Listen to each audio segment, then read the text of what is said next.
Como atacar quando cada jogador do seu time está sendo perseguido individualmente pelo campo inteiro por um jogador do adversário. Esse foi o problema que Cruzeiro e Atlético Mineiro tiveram que resolver no jogo da ida da Copa do Brasil, que terminou em 1-1. E os dois gols, tanto do Cruzeiro quanto do Atlético Mineiro, mostram exatamente o que acontece quando essa marcação individual funciona e quando ela consegue ser quebrada. Vamos trazer aqui uma análise bem detalhada, taticamente falando, do que foi esse Cruzeiro e Atlético Mineiro e de como um time conseguiu amarrar muito o jogo do outro e por que foi um jogo de tão poucas oportunidades. Se você não me conhece, eu me chamo Bruno Pet, aqui no meu canal tem sempre conteúdo analisando o jogo com profundidade. Então já se inscreve no canal porque a gente está rumo aos 30 mil inscritos. Começando aqui pelas escalações, porque o Cruzeiro não teve muitas mudanças, né? Essas mudanças na lateral realmente são dois jogadores ali que o Arthur Jorge não tem ainda um titular muito bem definido. Na direita pode ser o Fagner, pode ser o William. Na esquerda pode ser o Villalba, pode ser o Rojas. Nesse 4-2-3-1 padrão.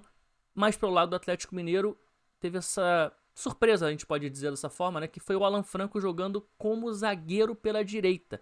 O Atlético se defendeu numa linha de 5, né, majoritariamente, com Renan Lodge e Coelho sendo esses alas, e o Alan Franco jogando aqui exatamente como um zagueiro pela direita. E esse posicionamento do Alan Franco foi crucial, foi fundamental para o jogo do Atlético Mineiro. Mas vamos entender aqui primeiro como é que o Cruzeiro tentava marcar o Atlético Mineiro, porque o Atlético, quando tinha a bola aqui para tentar sair jogando, o Caio Jorge ficava aqui se dividindo entre os zagueiros, o Matheus Pereira colava no Maicon, o Gerson colava no Castanho, o Arroio ficava aqui mais preocupado com as subidas do Renan Lodge para dar um suporte aqui para o Fagner. O Jonathan Jesus aqui ficava um pouco mais próximo do Cassierra. O Romero colava no Fred. O Wesley subia no Alan Franco. E o Villalba ficava aqui mais de olho no Coelho. Qual que era o jogador que no primeiro tempo estava conseguindo desequilibrar e se desmarcar no primeiro tempo para o Atlético Mineiro? Era o Bernard. Porque o Bernard começava aqui com o Fabrício Bruno mais de olho nele, mas o Bernard começou a baixar muito e o Fabrício Bruno não estava acompanhando, não estava fazendo esses saltos. Vamos olhar aqui um exemplo de campo. Repara aqui como o Atlético tem a bola, repara como a marcação do Cruzeiro vai subindo aqui, vai começando a pressionar aqui na marcação. Olha como é que o Gerson vai subir aqui no Castanha lá para poder fazer essa marcação, para poder pressionar. O Atlético circulando bola com alguma dificuldade de conseguir progredir, mas em determinado momento, olha o que vai acontecer. O Atlético até faz uma bola longa lá, mas olha aqui o que acontece. Repara como o Gerson, que está aqui como volante um pouco mais pelo lado direito, ele está tendo que se dividir em dois jogadores. Justamente, um deles é o Castanho e o outro é o Bernard, que baixou e fugiu aqui da marcação do Fabrício Bruno, que não estava acompanhando ele. Olha aqui esse outro exemplo. Olha como é que o Atlético tem a saída de bola. Dessa vez, o Gerson caiu mais pelo outro lado. Olha lá como é que ele que está colado aqui no Maicon dessa vez. E do outro lado, o Matheus Pereira está colado no Castanho. Mas olha aqui o que acontece. Olha como é que o Bernard vai aparecer aqui no cantinho da tela para baixar e fugir do Fabrício Bruno aqui, ó. Olha como é que o Fabrício Bruno não faz o salto completo. Ele larga no meio do caminho. E aí permite ao Bernard receber. O Matheus Pereira até tá próximo, tenta ali fazer a marcação, mas acaba sendo driblado. O Bernard gira pra cima dele e o Atlético consegue construir uma jogada pelo lado esquerdo. Aqui, ó, mais um exemplo. O Cruzeiro tá atacando pelo lado esquerdo. O Atlético vai recuperar a bola. Olha lá, o Atlético recupera a bola. Olha como é que a marcação aqui no Maicon tá encaixada. O Fred também tá aqui, tá bem marcado. Mas olha quem que vai aparecer aqui no cantinho da tela. O Bernard começa a baixar aqui pelo cantinho da tela. E olha como é que o Fabrício Bruno, ó, até tenta fazer o salto, mas muito atrasado. Ele só vai chegar depois que o Bernard já recebeu. Ele até dá um tapa de primeira aqui pro Fred, que estava ultrapassando pelo lado direito.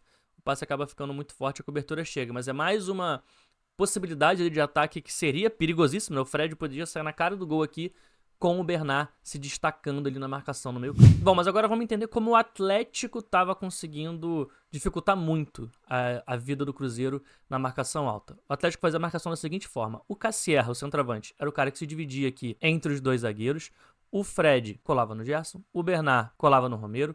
O Lodge no Fagner. Do outro lado, o Coelho no Villalba. O Maicon foi aqui o perseguidor do Matheus Pereira. Onde o Matheus Pereira ia, o Maicon ia atrás. Implacável essa marcação aqui do Maicon em cima dele. O Castanho era o cara que ficava aqui no jogador mais por dentro. Foi mais tempo o Arroio, mas se o Fagner e o Arroio invertessem aqui, o Castanho pegava o Fagner e o Arroio ficava aqui com o Renan Lodge. Mas majoritariamente foi o Fagner por fora e o Arroio por dentro. Vitor Hugo e Juan ficavam aqui, um dando combate e um na sobra do Caio Jorge. E esse combate aqui, pra mim, foi o combate que ajudou muito o Atlético a recuperar várias bolas e que foi fundamental até para sair o gol do Atlético Mineiro. Isso porque foram várias as vezes em que o Atlético Mineiro conseguiu recuperar a bola graças ao Alan Franco vencer a sua disputa, ganhar o seu duelo do Wesley. E a primeira recuperação de bola do Atlético no jogo foi uma recuperação de bola do Alan Franco em cima do Wesley. Repara, saída de bola,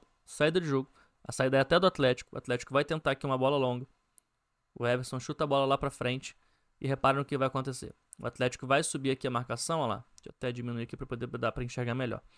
O Coelho vai saltar aqui no Villalba, repara, o Fred tá aqui no Romero, o Bernard tá no Gerson, e olha o que vai acontecer aqui. Olha como é que o Matheus Pereira baixa e o Maicon vem acompanhando ele, e o Cruzeiro acaba tendo que esticar essa bola um pouco mais longa. E essa esticada vai ser justamente no Wesley. Dessa vez o Wesley tá até com um pouquinho mais em profundidade, mas olha quem tá marcando ele. E olha quem que ganha, olha quem que disputa essa bola com o Wesley e consegue ganhar, recuperando a bola pro Atlético Mineiro. Isso aqui foi uma tônica do jogo. O Alan Franco foi muito forte e ganhou a grande maioria, para não falar todos, os duelos do Wesley. Quer ver mais um exemplo? Olha aqui como é que o Cruzeiro vai tentar sair jogando de novo. Repara como esse movimento aqui do Cassier de subir para pressionar o Jonathan Jesus, mas fazendo a curva para tirar o passe do Fabrício Bruno e forçar o Cruzeiro a jogar pelo lado esquerdo. Olha como é que essa subida é bem feita lá. Ele não sobe reto. Ele vem fazendo a curva para não deixar o Jonathan Jesus jogar pelo lado direito. O Atlético Mineiro forçando o jogo do Cruzeiro pelo lado esquerdo. Aqui como é que o Maicon tá aqui coladinho. O Fred colado também no Romero. O Cruzeiro até vai tentar sair jogando. O passe entra ali no Villalba. A bola escapole. E aí o Coelho, quem tá aqui mais próximo, é quem consegue fazer a recuperação de bola. E olha o Alan Franco aqui colado no Wesley. Até nas situações em que o Wesley parecia que tinha ganhado a disputa, conseguido girar em cima do Alan Franco, ele perdia. Ou seja, até quando ele conseguia acertar, ele perdia. Porque olha isso aqui, olha essa situação. De novo, o Atlético Mineiro força o Cruzeiro a sair jogando pelo lado esquerdo. Olha lá, olha como é que o Wesley baixa. Ele fez isso muito no jogo, né? Baixando bastante aqui para poder dar essa opção de jogo pro Cruzeiro. O Alan Franco vem, chega, pressiona. O Wesley até consegue girar em cima da marcação. Parece que ele conseguiu escapulir aqui. É um ataque que pode se tornar um ataque perigoso. Mas olha como é que o Alan Franco é implacável. Ele não desiste, não larga, vai atrás dele até conseguir tomar a frente e recuperar. Aqui tinha 10 minutos de jogo e o Wesley já estava muito irritado aqui. Repara como ele gesticula, ele reclama. Estava muito irritado com a marcação do Alan Franco, que realmente estava ganhando todas. Às vezes até as coisas se invertiam, né? Quando o Wesley abria e o Villalba ia por dentro, o Coelho e o Alan Franco invertiam a marcação. Então, nesse caso aqui, por exemplo, a gente vai ver como o Wesley é o jogador que vai estar aberto aqui do lado do campo. E aí quem vai fazer a marcação dele dessa vez vai ser o Coelho, olha lá. Olha como é que o Coelho que tá no Wesley, o Alan Franco tá mais por dentro aqui no Villalba. Essa bola vai tentar sair em profundidade nas costas. E de novo, o Coelho também foi muito bem na marcação. Ganha na velocidade do Wesley, toma a frente e acaba sofrendo a falta. Esse lado direito da marcação do Atlético Mineiro foi muito forte nesse jogo. Tanto o Coelho quanto o Alan Franco foram dois monstros na marcação. Tanto foram monstros que o lance do gol do Atlético Mineiro surge de duas recuperações seguidas, uma do Coelho e uma do Alan Franco, em cima do Wesley. Repara, o Cruzeiro vai tentar sair jogando, marcação do Atlético sobe. Olha como é que num primeiro momento, quem vai marcar ali, olha lá, o Cruzeiro tá trabalhando a bola. Num primeiro momento, quando o Wesley baixa, quem salta na marcação dele é o Coelho. O Coelho consegue botar o pé na bola, faz o desarme parcial, só que a bola acaba terminando com o Cruzeiro e o Coelho termina no chão. Então o Alan Franco, percebendo que o Wesley ficou sozinho, é ele agora quem vai baixar ali, ó lá, para pressionar o Wesley, e ganhar de novo. Então foram duas recuperações seguidas em cima do Wesley, uma do Coelho e uma do Alan Franco. O Atlético Mineiro recupera a bola, trabalha. Aí vem aqui, o Coelho acaba caindo aqui um pouquinho mais pelo lado esquerdo, faz aquela dobradinha ali, aquela jogada junto com o Renan Lodge, um passe espetacular do Coelho, o Renan Lodge passando em profundidade e chega finalizando para bater no gol. Agora, se o Atlético Mineiro estava forçando o Cruzeiro a jogar pelo lado esquerdo, nas vezes em que o Cruzeiro conseguia jogar pelo lado direito, era quando conseguia gerar um pouco mais de problemas para o Atlético Mineiro. Principalmente por conta de um ajuste que o Arthur Jorge fez no intervalo e que fez toda a diferença pro gol sair no segundo tempo. Repara, entenda o que eu vou falar. O Cruzeiro vai sair jogando, tá? Repara o que aconteceu aqui do lado direito. O Kevin Castanho, que é o volante pela esquerda, foi o volante pela esquerda desse jogo do Atlético Mineiro, era o cara que fazia a cobertura do Renan Lodge. Então todas as vezes aqui, ó, que o Renan Lodge precisava saltar na marcação do Fagner ou de quem tivesse aberto aqui pelo lado direito, o Kevin Castanho era o cara que acompanhava o jogador que infiltrava nas costas. E o jogador que mais infiltrou nas costas do Renan Lodge no primeiro tempo era o próprio Arroio.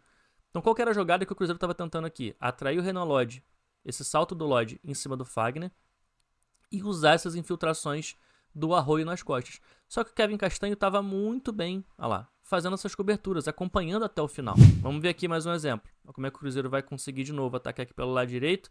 Olha como é que o passe entra no Fagner, vai atrair aqui o salto do Renan Lodge. O Arroio imediatamente vai infiltrar nas costas, mas o Castanho vai acompanhar.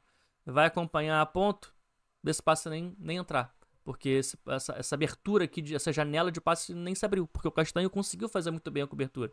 E isso ainda permitia que o Vitor Hugo, o zagueiro, ficasse aqui um pouco mais próximo da área, né? Ficasse aqui mais perto, os dois zagueiros não tivessem que se distanciar muito, porque se o Castanho, o volante, não baixa aqui para fazer a cobertura, provavelmente seria o zagueiro quem ia saltar por ali, e aí abrir um espaço por dentro, que poderia dar espaço para o Matheus Pereira, até para o Caio Jorge. Mas não, o Castanho fez muito bem esse papel. Tanto que a melhor chance que o Cruzeiro cria pelo lado direito, apesar de estar forçando muito jogo por ali, a melhor chance que o Cruzeiro cria pelo lado direito foi justamente num lance em que tem um terceiro elemento daquele lado. E aí atrai um pouquinho a atenção do Castanho e abre um pouquinho mais de espaço. Repara só, olha como é que o Cruzeiro vai atacar aqui de novo pelo lado direito e repara como esse outro elemento aqui, no caso o Gerson, vai atrair a marcação do Castanho, olha lá.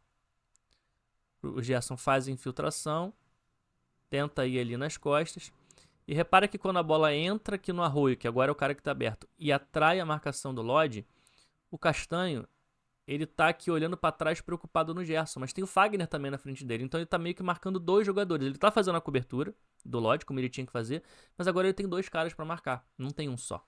E aí esse passe entra no Fagner, o Castanho até consegue chegar bem na cobertura, mas dá ali um micro espaço que é o suficiente pro Fagner conseguir fazer o cruzamento, mesmo que tenha sido por debaixo das pernas do Castanho. E acaba gerando ali uma jogada perigosa pro Cruzeiro, que é aquele lance que o Caio Jorge acaba furando. Só que o Arthur Jorge faz esse ajuste, né? Ele percebendo que esse terceiro elemento estava fazendo muita diferença daquele lado, ele faz o ajuste.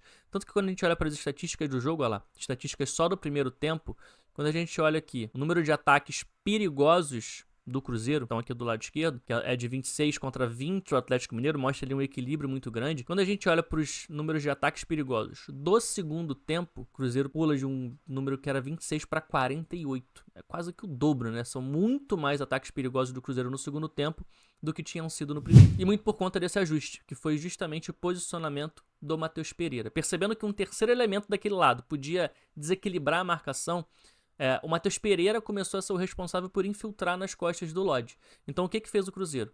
Começou a trazer aqui o Fagner para atrair os saltos do Lodge. Olha lá, continuou fazendo aqui com que o Fagner atraísse os saltos do Lodge. O Castanho continuou ali fazendo a cobertura, acompanhando o Arroio, olha lá.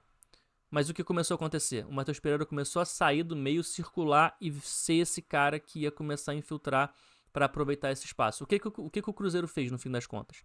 Fez aqui um 2 contra 2 do Fagner atraindo o Lodge e o Arroio atraindo o Castanho, para o Matheus Pereira vir de trás e conseguir infiltrar. E o Matheus Pereira começou a conseguir se livrar da marcação do Maicon para ser, olha lá, para pelo menos receber a bola. O Maicon até estava em cima dele, estava próximo, mas o Matheus Pereira conseguia arrumar ali um micro espaço para receber a bola e conseguir produzir coisas ali pelo lado direito, né? O Cruzeiro estava atacando muito, forçando muito pelo lado direito, mas produzindo pouco. No segundo tempo essa produção começou a aumentar. E ela repara, o cara que ficava por dentro, né? Seja o Fagner, seja o Arroio, já que como os volantes acabavam afundando aqui, o Maicon junto do Matheus Pereira e o Castanho junto aqui de quem do Arroio, o jogador que ficava por dentro, nesse caso aqui foi o Fagner, acaba ficando com liberdade, porque pô, se você joga com dois volantes, os seus dois volantes foram deslocados pro lado do campo, quem que protege a entrada da área? Ninguém, né? Então o jogador que ficava por dentro começou a ficar com muita liberdade. Dessa daqui o Fagner opta em infiltrar, recebe o passe do Matheus Pereira e o Cruzeiro cria ali uma jogada muito perigosa. E pouco tempo depois acaba saindo o gol do Cruzeiro, numa jogada muito parecida. Olha lá, o Cruzeiro vai sair jogando, vai conseguir fazer a jogada aqui pelo lado direito. Repara, como num primeiro momento, o Fagner tá atraindo aqui a marcação, até se inverte aqui, né? O Fagner tá atraindo a marcação do Castanho, o Arroio tá atraindo a marcação do Lodge, e fica reparando aqui, ó, no Matheus Pereira, por dentro. Aqui acompanhado pelo Maicon, é verdade, mas olha como é que ele vai andando pra dentro, olha como é que esses dois jogadores aqui são fixados na marcação, até o momento em que Eles avançam um pouquinho, abre o buraco nas costas, o Matheus Pereira infiltra, recebe, e nesse momento que a bola entra no Matheus Pereira, ele vai dar um passe espetacular de primeira pro Arroio por dentro. Olha onde é que estão os volantes do Atlético Mineiro. Os dois deslocados pro lado do campo, gerando um buraco grande na entrada da área. Buraco esse que o Arroio recebe e faz um baita de um golaço. Então, no fim das contas, foi um jogo onde as marcações individuais, elas pautaram muito o confronto. Foi um jogo de poucas oportunidades. Achei o Atlético melhor no primeiro tempo, ligeiramente melhor no primeiro tempo. O Cruzeiro, com esse ajuste que teve, melhor no segundo tempo, mas um jogo de poucas oportunidades. E ficou tudo aberto, a verdade é essa, pro confronto da volta. E é claro que aqui no canal do Mundo Pet, eu quero que você comente aqui embaixo se você quer que eu faça análise do jogo da volta. Se você quer, comenta aqui que eu faço também na semana que vem. Não se esqueça de se inscrever no canal, curtir o vídeo e compartilhar com seus amigos pra gente poder crescer cada vez mais analisando o jogo com profundidade. Valeu, falou, tamo junto e até a próxima.